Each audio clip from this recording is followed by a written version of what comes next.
complicaciones más frecuentes de los embarazos múltiples es justamente la prematuridad. Y la prematuridad justamente hace de que la mortalidad en los recién nacidos sean altos. Entonces hay que tener presente todos estos datos.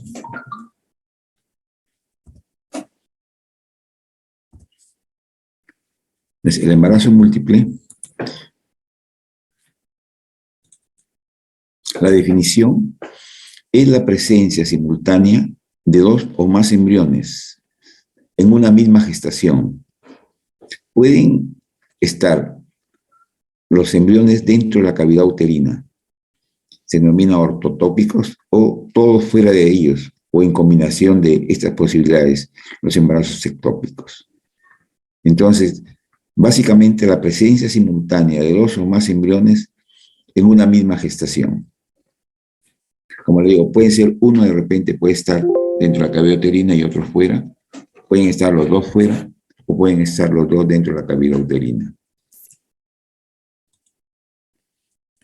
En la reseña histórica de los embarazos ectópicos, de los embarazos múltiples, tenemos, en la mitología se cuenta que los tres primeros faraones fueron los trillizos, hijos de Deredet y Rat-Goser, que eran sacerdotes del Templo del Sol.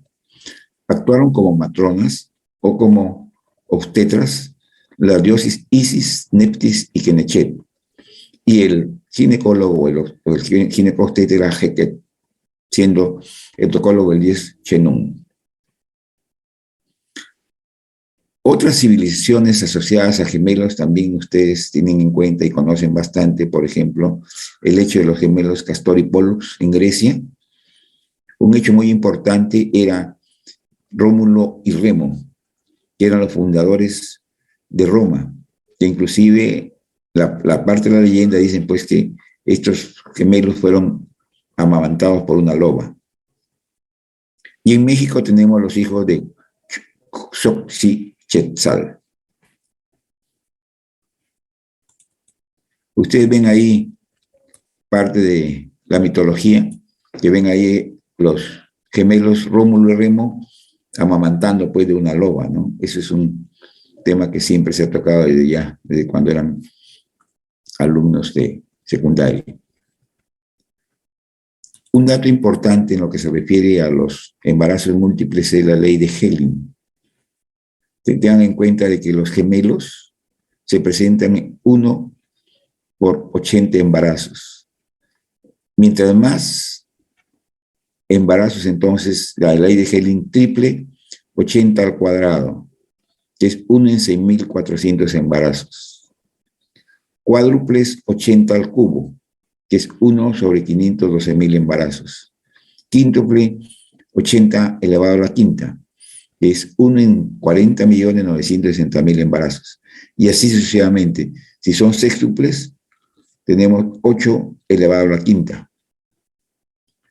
Si son sextuples, si son sextuples, entonces 8, 80 elevado a la quinta. Entonces, tener en cuenta la ley de Helling, que todo es múltiple de 80, o sea, gemelos 1 de 80 embarazos, triples 80 al cuadrado, 1 de 6.400 embarazos, cuádruples 80 al cubo, 1 sobre 512.000 embarazos, y quíntuples 8 a la cuarta, 1 en 40.960.000 embarazos. Acá ven ustedes, por ejemplo, un embarazo múltiple cuádruple. Entonces, según la ley de Helling, es 1 sobre 5.001. O sea, cuádruples es 80 elevado al cubo, que es 1 en 512.000 embarazos. La etiología de los embarazos múltiples, que son el resultado de la fecundación de 2 o más ovocitos distintos, o puede ser de un ovocito único que luego se divide completamente. O sea, etiológicamente pueden ser 2 o más ovocitos, o un ovocito único que luego se divide completamente. Entonces, de eso nos dan pues los gemelos o los mellizos. También También tenemos de que en la etiología la herencia es importante. Los pacientes que tienen antecedentes de familiares con embarazos múltiples aumenta la probabilidad de que ellos tengan embarazos múltiples. Y más posible es en la línea materna. O sea, si una hija tiene su mamá que ha tenido embarazos múltiples, la posibilidad de que tenga un embarazo múltiple se eleva, a diferencia de que si es un hijo. Entonces, la línea materna es mucho más importante. La edad también tiene bastante implicancia en lo que se refiere a la producción de embarazos múltiples. Las mujeres mayores de 40 años, de 30 años aumentan el riesgo. Mientras más edad, tienen más posibilidades de tener embarazos múltiples.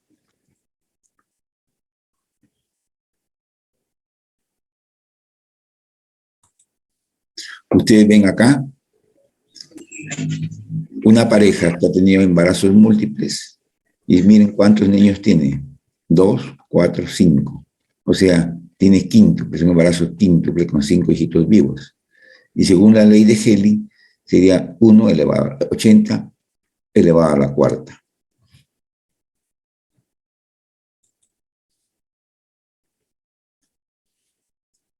Otros factores predisponentes actuales que no existían antes, tenemos los orígenes iatrogénicos. Ahora, con el tratamiento de la infertilidad, empleamos inductores de ovulación, empleamos FSH, las gonadotrofinas humanas, que aumentan el riesgo de pacientes que puedan tener embarazos múltiples. O la fertilización in vitro, ¿no? En la fertilización in vitro, generalmente uno no solamente coloca un solo óvulo fecundado, sino coloca 2, 3 o 4. A veces evoluciona 1, o evolucionan 2, o evolucionan 3, o evolucionan 4. Entonces, esas posibilidades de que los orígenes iatrogénicos como factor predisponente.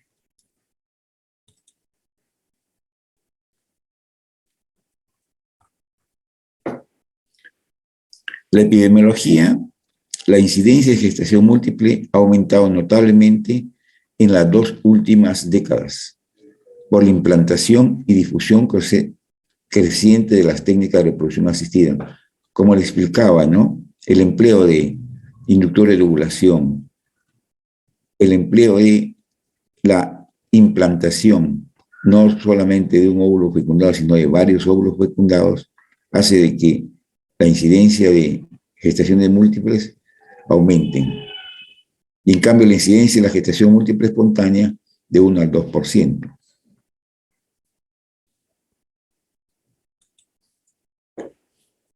La clasificación de los embarazos múltiples según la cantidad, tenemos embarazos monocigóticos, que se originan de un óvulo y un espermatozoide. Un solo óvulo y un espermatozoide. Y como menor frecuencia por partición del material genético de un solo óvulo. ¿Cuáles son las características de estos niños de embarazos monocigóticos, que son del mismo sexo? Tienen igual fenotípico. Significa que son muy parecidos, que a veces llegan a confundirse, pues, ¿no? El mismo color de pelo, el mismo color de ojos, los mismos rasgos. Y aparte también pueden tener similar psiquismo. Y genéticamente o genotípicamente son bastante parecidos. Y generalmente entre los hermanos monocigóticos, la posibilidad de trasplantes son bien altas porque son completamente idénticos. Como ustedes ven acá, un óvulo es fecundado por un espermatozoide y este se divide en 2. Estos son los gemelos, o los embarazos monocigóticos. Como ustedes ven ahí en la gráfica, ven a 2 niñitos con las mismas características ectoscópicas o fenotípicamente. Mismo color de pelo, mismo color de piel, los ojos de las mismas características.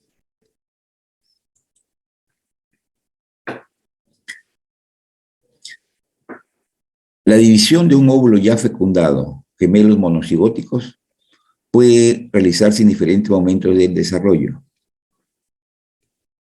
Cuando están dentro de las primeras 72 horas en el estadio de blastómero, son los gemelos bicoriales y biamnióticos. Sí, la división ya fecundado está en el estadio de blástula o mórula de cuarto a séptimo día, son los gemelos monocigóticos y biamnióticos.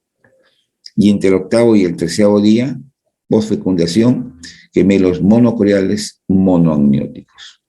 Entonces, de los 3 primeros días, gemelos bicoriales biamnióticos, del cuarto al 7º día, gemelos monocoriales biamnióticos, y del octavo al 13º día, gemelos monocoriales monoamnióticos. Ustedes ven acá igual, división durante los primeros 3 días, bicorial biamniótico, y tiene un porcentaje de 8.5%. Del día 4 al 7, en la etapa de blastocisto, monocorial biamniótico, y tiene un porcentaje de 21.3%. Cuando ya el blastocisto está implantado y la división es del octavo al 13º día, monocorial monoamniótico. Y después del 13º día de implantación, entonces ahí vienen los niños que nacen pegaditos, o sea, son los siameses, que pueden venir pegaditos o unidos del cráneo, que son los carniópagos, que pueden venir unidos del abdomen, o pueden venir del tórax, unidos del tórax, los toracópagos, o pueden venir unidos de la pelvis, pipiógamos, y con un porcentaje del 0.001%.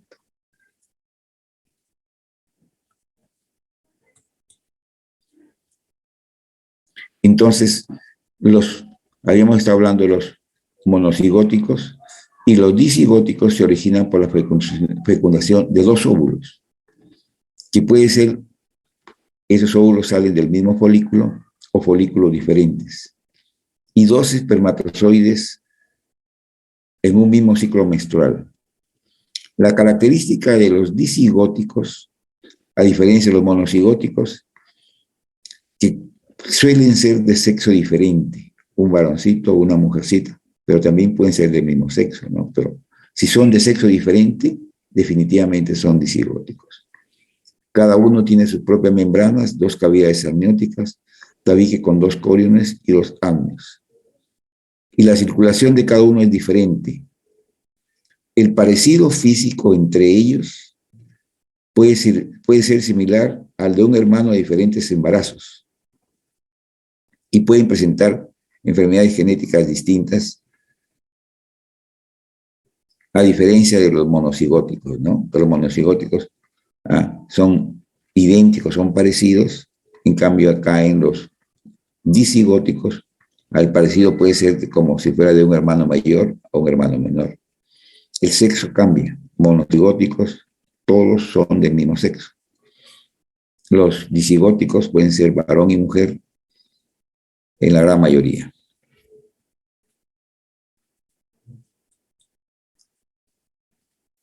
Los gemelos disigóticos se producen por ovulación simultánea en ambos ovarios. Tenemos la gestación bifolicular biovárica, o sea, 2 folículos diferentes y en los 2 ovarios. En un ovario puede haber la gestación bifolicular, monoovárico, o sea, en un solo ovario y 2 folículos, gestación bifolicular monoovárica. O por una ovulación por la expulsión de 2 óvulos del mismo folículo, gestación monofolicular biovular. Acá tienen, como ustedes ven acá, 2 óvulos, 2 espermatozoides fecundados, siguen su crecimiento y al final tenemos dos productos, como ustedes ven ahí, del mismo sexo, pero de diferentes características fenotípicas y diferentes características genotípicas. Significa de que los dos son de diferente color, de repente los ojos son diferentes y las características son como si fuera de un hermano mayor de un embarazo y un hermano menor de otro embarazo. Acá el mismo, para explicar cómo son los monocigóticos, un espermatozoide con un óvulo se divide en dos y tenemos pues un embarazo monocigótico. Los productos son los gemelos. Y en la segunda lámina de abajo ustedes ven dos óvulos con dos espermatozoides, dos productos diferentes, son los embarazos fraternos o mellizos. Mientras que el primero, un óvulo, un espermatozoide, son los gemelos. Y en la parte de abajo, los óvulos, los espermatozoides, son los embarazos mellizos o fraternos. En los monocigóticos, mismo sexo. En los disigóticos pueden ser de sexo diferentes.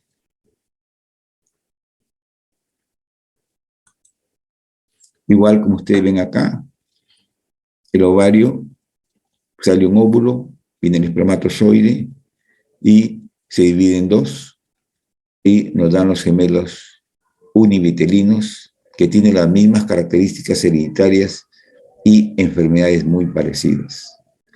En la lámina 2 tenemos los bivitelinos o fraternos, que son los llamados mellizos. El parecido proceden de dos óvulos o más óvulos que son fecundados por distintos espermatozoides. Y en la gráfica ustedes ven los óvulos, los espermatozoides, siguen su crecimiento y tenemos los gemelos bivitelinos que pueden ser distinto sexo. Y fenotípicamente, o sea, externamente, no tienen por qué parecerse.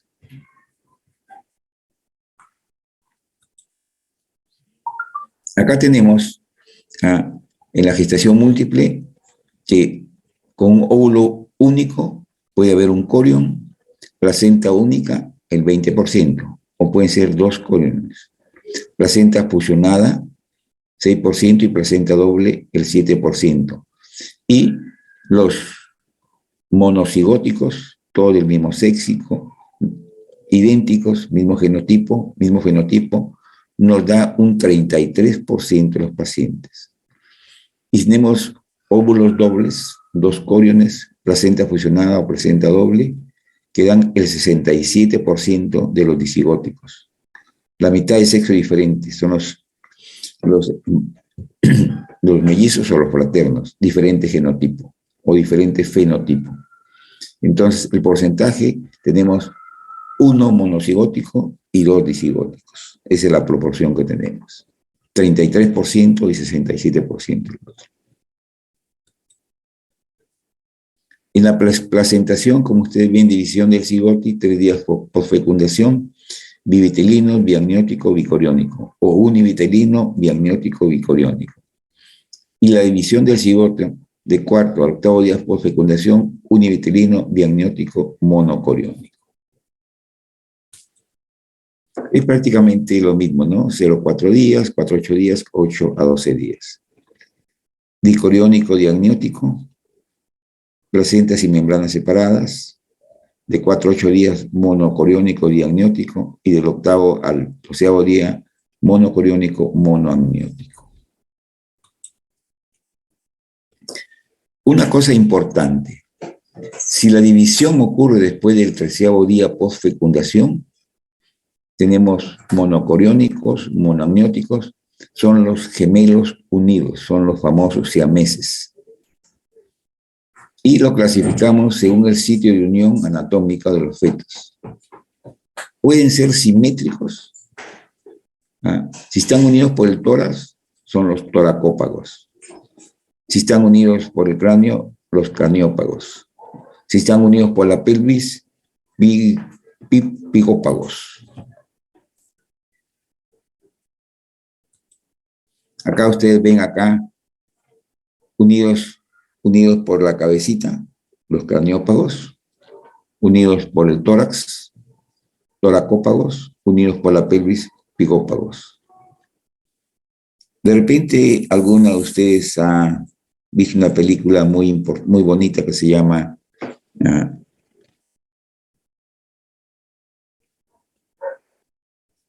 una película muy bonita en la cual se ve la separación de dos gemelos unidos por la cabeza. Y la película se llama Manos Milagrosas. Si la pueden ustedes ver, me avisas. Entonces sería interesante que la vean porque es muy, muy, muy bonita. Yo se la recomiendo. Manos Milagrosas. Me avisas. Dos conceptos importantes en lo que se refiere a embarazo múltiple: superfecundación y superfetación. Superfecundación significa la fertilización de dos óvulos liberados más o menos en el mismo tiempo por semen expulsado en dos relaciones sexuales diferentes. Estos son los casos en los que los fetos tienen características, grupo sanguíneo, que corresponden a dos cónyuges varones.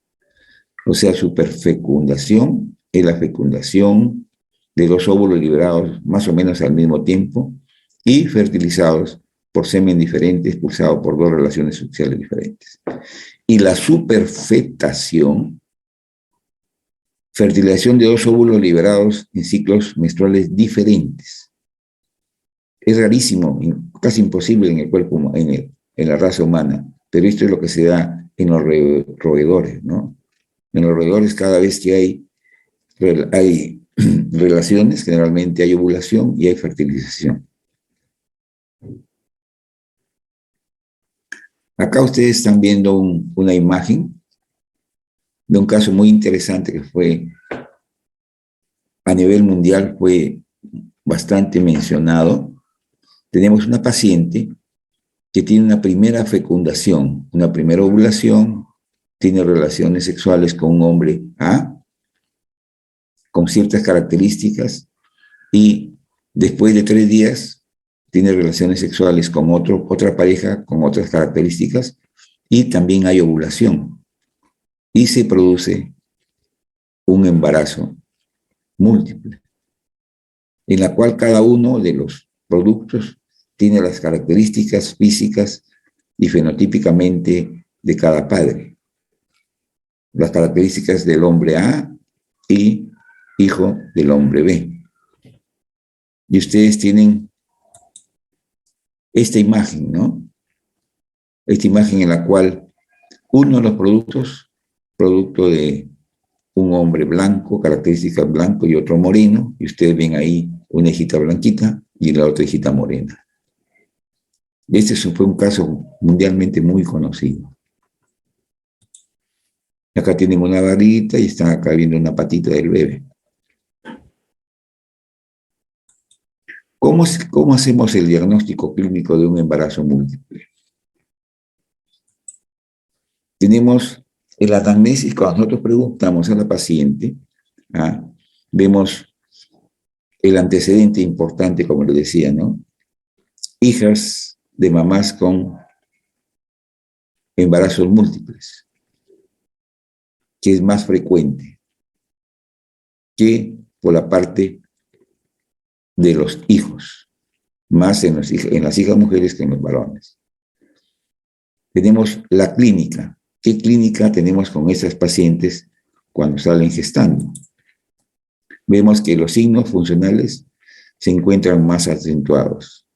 La paciente pues se queja más de dolor de cabeza, más de edema de miembros inferiores, pacientes que vienen con hiperemesis gravídica, pacientes con más lumbalgia y la acentuación, por ejemplo, de las varices. Ya más o menos esos síntomas nos están dando una posibilidad de que pueda ser un embarazo múltiple. Pero si nosotros hacemos el examen físico a la inspección, vemos pues un abdomen bastante voluminoso, que no correspondería a la edad gestacional. Si nosotros tomamos la cinta métrica, hacemos la altura uterina, vemos una altura uterina que no corresponde al tiempo de embarazo. Si nosotros hacemos la palpación, hacemos la maniobra de Leopold, vemos que el útero tiene una tensión aumentada y se palpan varias partes fetales. Si nosotros auscultamos a los productos, vamos a encontrar que significan 2 focos máximos de auscultación, pero en sitios diferentes. Y generalmente hay una diferencia de 10 latidos. Uno puede tener 140, el otro producto 150 o 160, pero siempre va a haber diferencia en lo que se refiere a los latidos. Por eso, ustedes tienen ahí 2 herramientas importantes. El fetoscopio o el estetoscopio de Pinar, que no debe faltar cada vez que ustedes vayan a su práctica al hospital, llévenlo siempre para que puedan aprender a escuchar los latidos con el estetoscopio Pinar. Y ustedes tienen al costado, pues, el Baby Doll. Se imaginan si ustedes tienen un Baby Doll, se le acaba la pila y no pueden utilizarlo, entonces su estetoscopio de Pinar es importantísimo para que ustedes puedan escuchar los latidos fetales. Que pueden ser de 2 tipos, ¿no? Hay uno de madera y otro de metal. Cualquier olor les sirve, pero hay que agudizar el oído cada vez que vayan al hospital, hacer sus prácticas, llevar un estetoscopio Pinar. Porque ya en el hospital inclusive a veces ya no hay, pues, ¿no? Porque ya entró la tecnología. Entonces, cuando llega una paciente gestante, ya ni siquiera le ponen el estetoscopio, sino que de frente la pasan a hacer la ecografía. O sea, los diagnósticos generalmente ya son de tipo ecográficos, ya no son de tipo clínico. Y la parte clínica es importantísima. Ustedes se van a ir a Chumbivilca, ya que van a salir de Serum, y deben ustedes agudizar sus experiencias clínicas en lo que se refiere a los empleos de los estetoscopios. Si nosotros hacemos el tacto, vamos a encontrar un útero mucho más alto del tiempo de embarazo que estamos pensando. Si le sacamos un dosaje de gonadotrofinas coriónicas, la unidad beta, vamos a encontrar que están más elevados para el tiempo de embarazo que tenemos. Si le hacemos la ecografía, ya definitivamente podemos encontrar ahí las imágenes. Y antiguamente, cuando no teníamos ecografía, hacíamos una radiografía de abdomen. Pero generalmente, después del 6º mes, por la incidencia de que los rayos X pueden hacer lesiones en el producto. Tenemos ya con la ecografía, ¿qué es lo que determina, qué es lo que detecta? La ecografía determina tipo de cigosidad, cómo está el corión, cómo está el acné o la localización placentaria. Mientras que detecta anomalías en lo que se refiere al crecimiento, anomalías vasculares anormales o asimetría del líquido amniótico o enrollamiento de los cordones. Para el diagnóstico de la cigosidad es fundamental el reconocimiento del sexo. Como ustedes ven, les he dicho que si el sexo es del mismo sexo de los 2 productos, tenemos la posibilidad de que sea monocigótico. Si son de sexo diferente, ya no significa que la gestación es bicigótica. Entonces, es importantísimo ver el sexo, ¿no? Entonces, el reconocimiento del sexo fetal, ya que su diferencia sería indicativa de gestación gemelar bicigótica y por lo tanto es bicorial biamniótica, así como el número de sacos gestacionales y el tabique que separa ambas bolsas. Tenemos en el diagnóstico, si no se observa membrana de separación interfetal, es una gestación monocorial monoamniótica. Si se observa membrana de separación interfetal, una gestación biamniótica.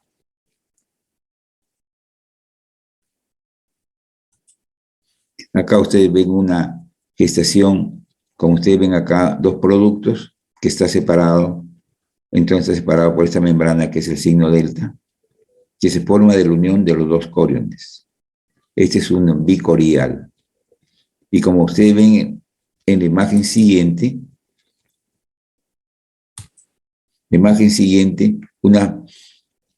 los 2 coriones unidos para 2 membranas amnióticas, y ven este signo que se llama el signo de la T.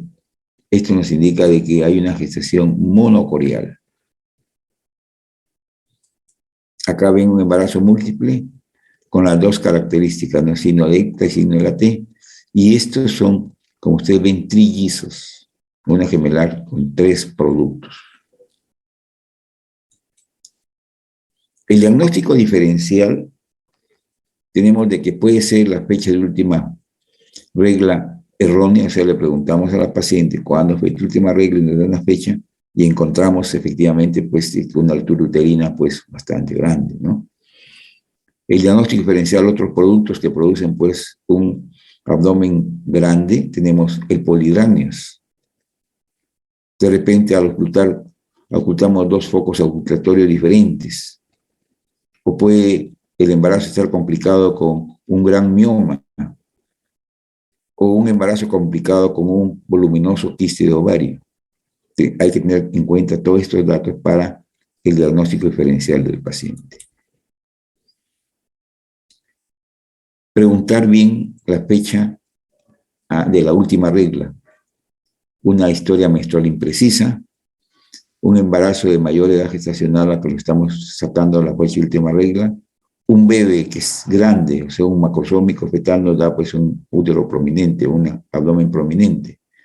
Las molas hidatiformes generalmente pues son más grandes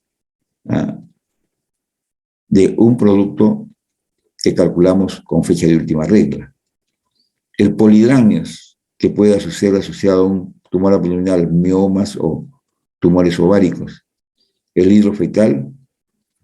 Y lo importantísimo, doctores, que cuando ustedes vayan a hacer un examen a una paciente obstétrica o una paciente ginecológica, la vejiga urinaria tiene que estar vacua. Se han visto casos en los cuales uno examina a la paciente que viene con mucho dolor, encuentra aparentemente una tumoración abdominal y la cataloga como quiste de ovario. Se le programa pasar las operaciones, uno le lleva a hacer las operaciones inmediatamente, le colocamos sonda vesical y por arte de magia desapareció el tumor, que había sido una vejiga urinaria completamente distendida. Entonces, importantísimo dato de que toda paciente que va a ser examinada tanto obstétrica como ginecológicamente debe ir primeramente al baño a orinar, porque la vejiga distendida nos puede hacer confundir. El pronóstico de los embarazos múltiples, tenemos pronósticos maternos, está asociado pues a un aumento en lo que se refiere al aumento de la presión arterial, una preeclampsia o una eclampsia. Hay trastornos de la dinámica uterina. El número de intervenciones en el parto aumenta, o sea, hay más número de cesáreas. Y la paciente con el útero no se contrae muy bien, nos puede producir hemorragias. Y el pronóstico para el producto, como les decía al comienzo de la charla, la prematuridad. La prematuridad nos trae trastornos respiratorios, síndrome de membrana hialina y la mortalidad pues, del producto aumenta.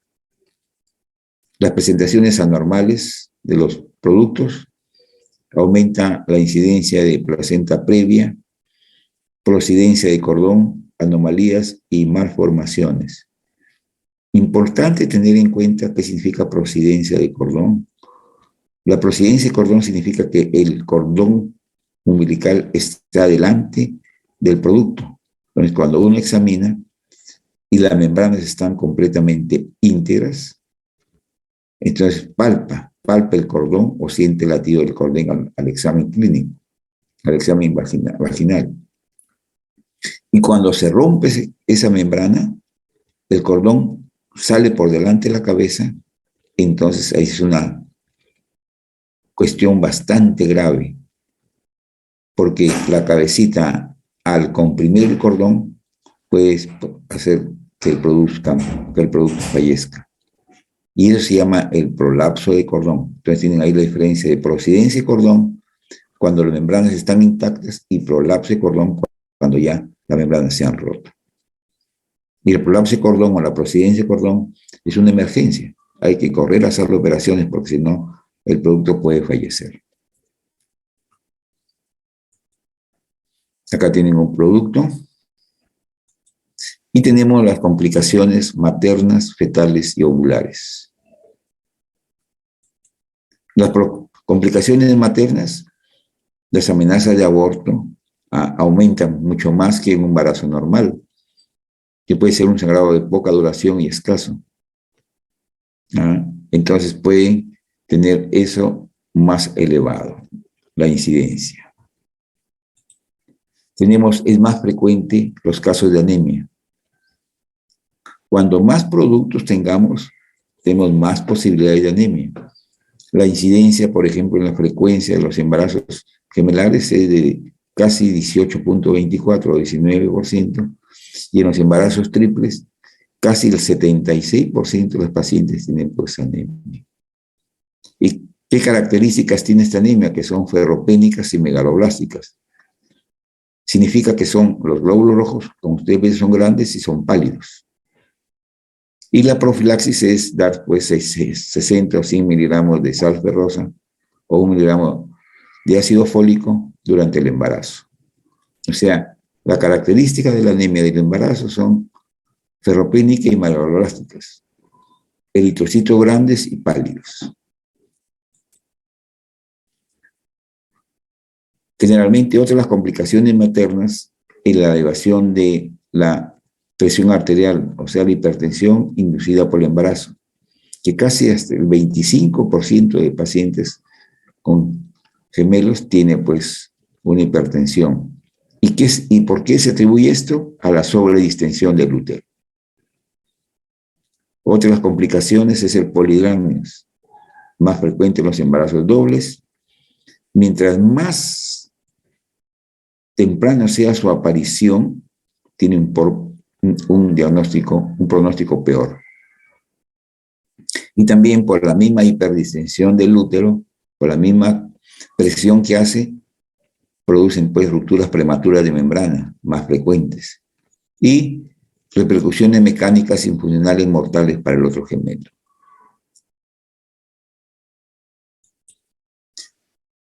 Por complicaciones cardiovasculares, edema agudo de pulmón, isquemia de miocardio, arritmias, gastrointestinales, hígado graso, colestasis del embarazo en pacientes susceptibles. Y las complicaciones fetales, puede haber aborto, aumenta, puede haber óbito fetal, puede ser retardo de crecimiento intrauterino, quimerismo, un parto pretérmino, las monstruosidades, como ustedes han visto, pues, los gemelos unidos o los siameses, alteraciones en el cordón vascular, la situación y posiciones viciosas y la evanescencia. ¿La evanescencia qué significa? De que, por ejemplo, nosotros en las primeras semanas de gestación hacemos una ecografía y vemos, por ejemplo, 3 sacos gestacionales, y después de 2 semanas o 3 semanas hacemos nueva ecografía y encontramos que vemos solamente 2 sacos gestacionales. Un saco gestacional desapareció. A eso se llama evanescencia.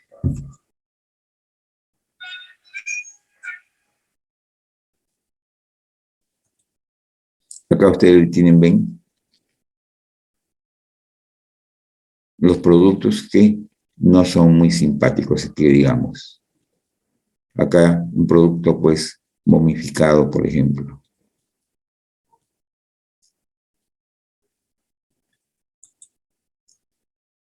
Acá tenemos la prematuridad. Como digo, la prematuridad, al tener problemas de tipo de maduración pulmonar, producen síndrome de membrana hielina y producen pues problemas muy serios. Aumenta la mortalidad neonatal. En el caso de los gemelos, el 50% de gemelos generalmente nos da una prematuridad, mientras que en los trillizos, el 90% de los gemelos son prematuros. Y las secuelas a largo plazo son 25 veces más frecuentes que un bebé a término.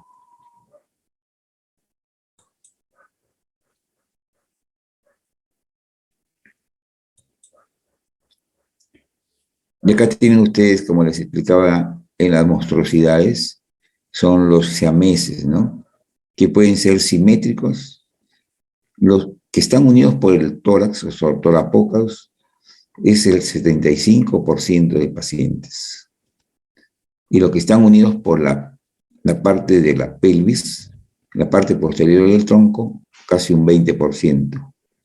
Y los que están unidos por la pelvis, un 6%. Y los que están unidos por el cráneo, los craniópagos o cefalópagos, un 1%, 1 al 2%. Estos son productos simétricos, o sea, son bastante parecidos, casi el mismo tamaño, casi el mismo sexo. Pero también tenemos asimétricos, ¿no? Los asimétricos, que son estos, por ejemplo, unidos por la parte posterior de la cabeza, unidos por la cabeza, unidos por... Y tienen las características de que son unos más grandecitos que el otro, como en este caso de acá. Como ustedes ven, unidos por la cabecita, unidos por el tórax, y acá en la pelvis, pero un producto completamente, le faltan pues ciertas zonas. Acá ustedes ven los amesis, que por ejemplo para tratar de separarlos hay mucha dificultad porque por ejemplo hay ciertos órganos compartidos. Son ciertos que no están compartidos y las operaciones son más difíciles.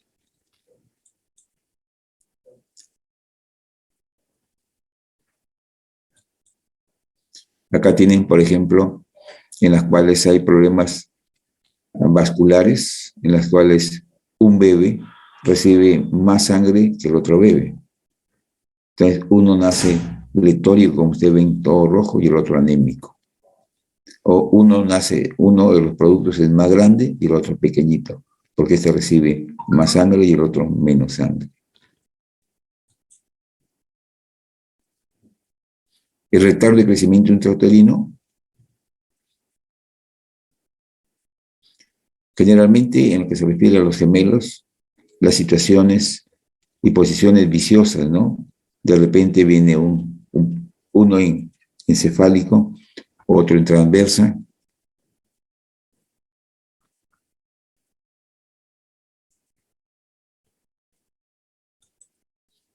Y las complicaciones ovulares tienen la ruptura prematura de membranas más frecuente, la incidencia 8% o mayor, es más frecuente la ruptura prematura de membranas en el segundo y tercer trimestre. ¿Y cuál es la etiología de la ruptura de membranas? La hipertonía uterina, debido a la hipertensión del útero. Aumenta la presión y eso hace de que generalmente pueda haber una ruptura prematura de membranas. Ustedes ven en este caso la inserción velamentosa del cordón.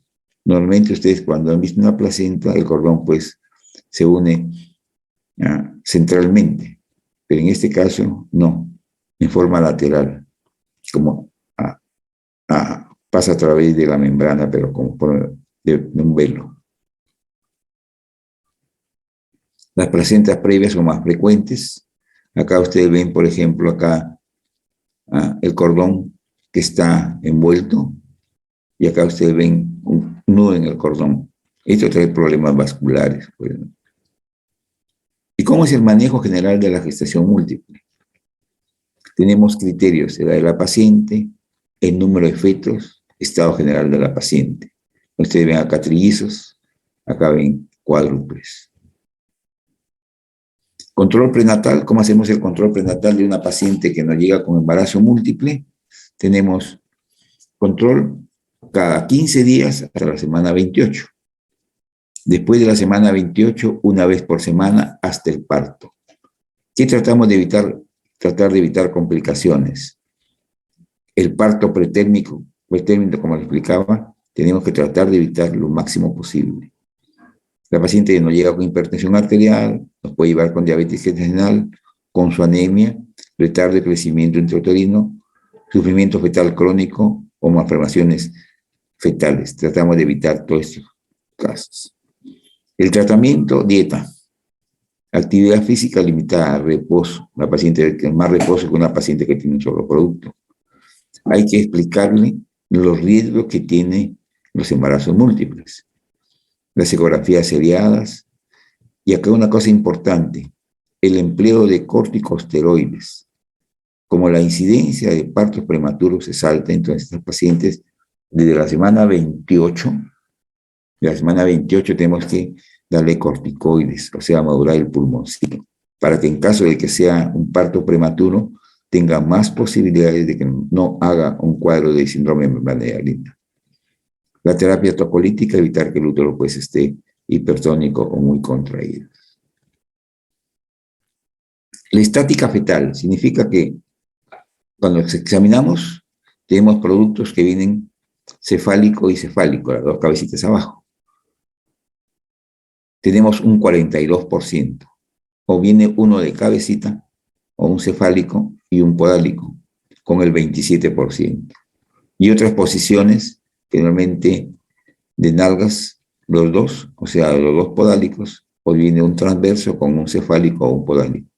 Pero generalmente casi el 70% de productos viene o los dos cefálicos o un cefálico y un podálico. Y esto es importante para ver cómo vamos a atender el parto.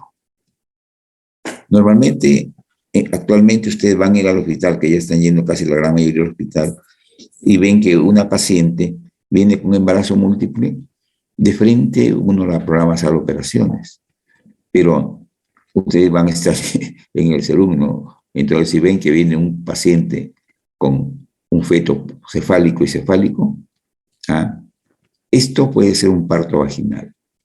Esperar la evolución del parto de ambos gemelos, porque vienen de cabecita, pues por supuesto que ya valoraron la pelvis, que todo está muy bien, no hay ningún problema.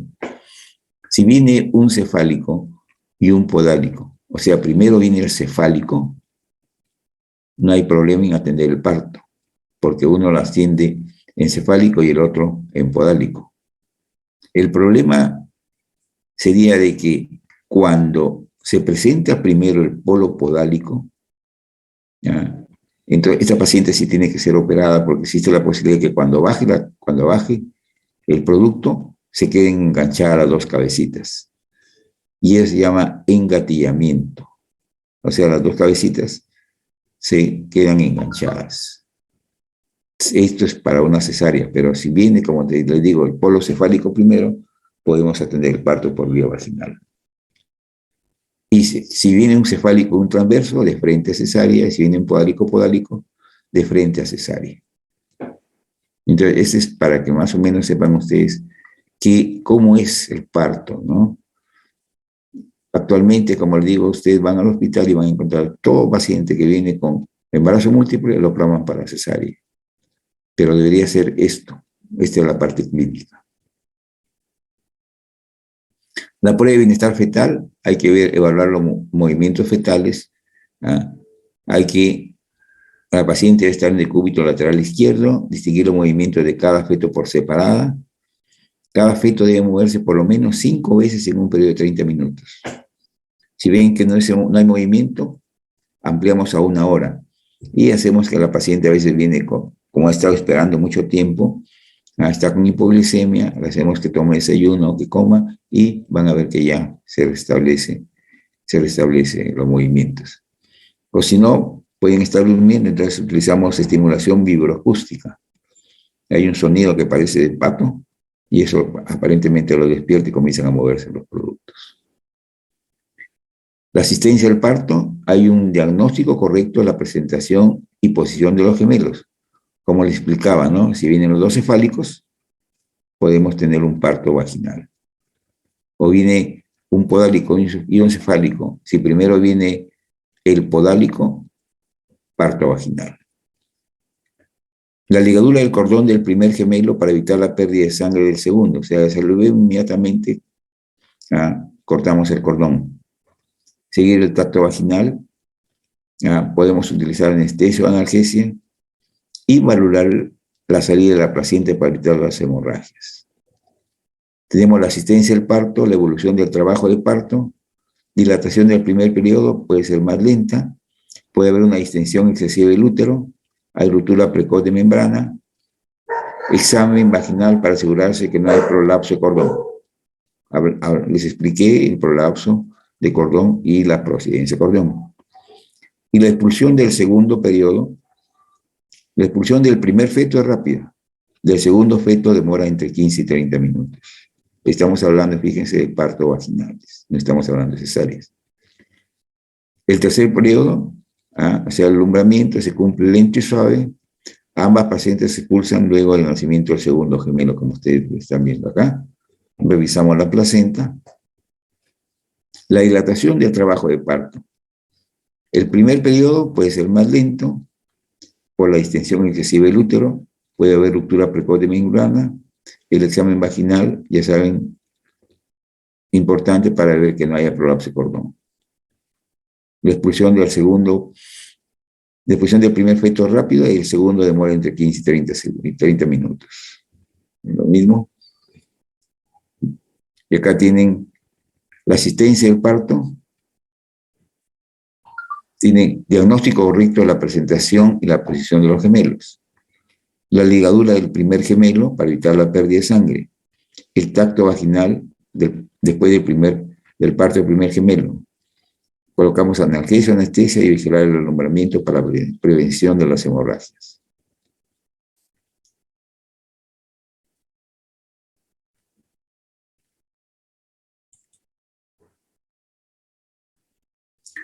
Pues, ¿qué complicaciones podemos tener cuando asistimos al parto? Las distocias, lesiones de los gemelos. Puede haber retracción del cordón, prolapso del cordón del segundo gemelo, y acá la inercia uterina posalumbramiento.